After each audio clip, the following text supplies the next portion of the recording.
Ship destruction imminent.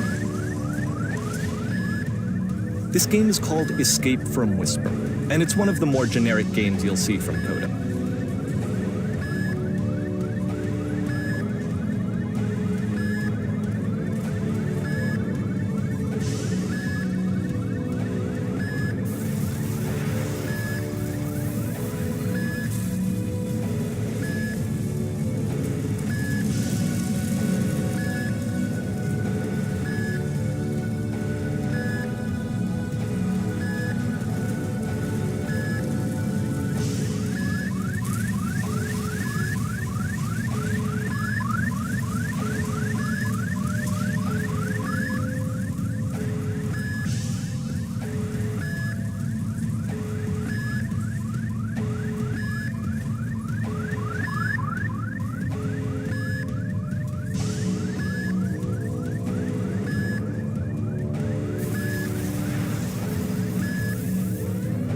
Security call breached. Hostile alien life forms inbound. It kinda looks like this game was abandoned mid-development.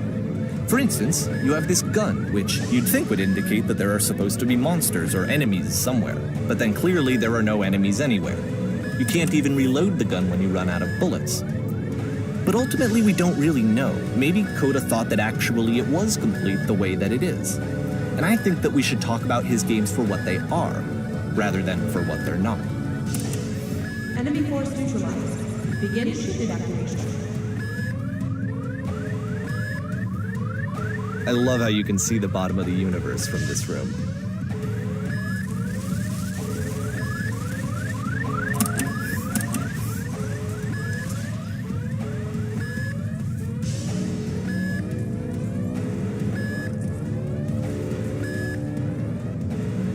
Apparently, this space station has a labyrinth on it.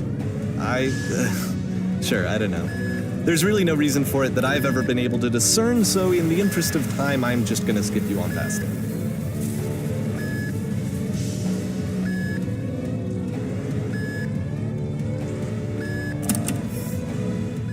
Okay, this is the part that's interesting. The game has this narrative about the Whisper machine and how it has to be turned off, and then you get to the engine room.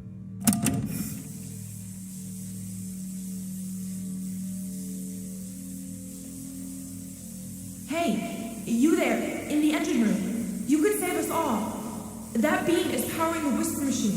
We could disrupt it by introducing a great enough heat signature. If your body could stop the beam. It's so much to ask, but for all of our lives, would you do it? Could you give yourself?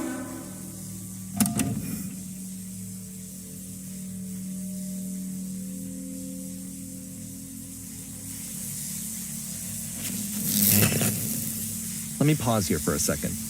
What you just experienced, stepping into the beam and then dying, is probably what Coda had initially intended when he was developing this level. But when he first compiles and plays it, something goes wrong. There's a bug somewhere.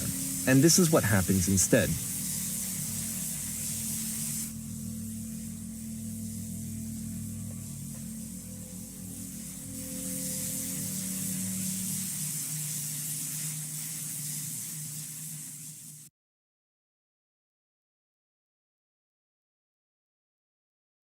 The beam causes you to start floating.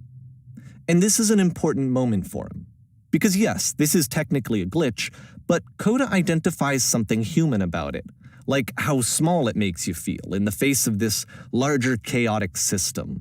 Or this floating could be the afterlife, a peaceful place, juxtaposed against all of the hysteria that you've just had to traverse.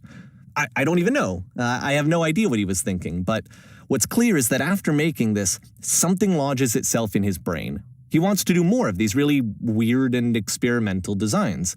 So he stops work on this and moves on to a stream of tiny little games that go in all sorts of directions. Let's go ahead and take a look at the first game he made after leaving this one behind.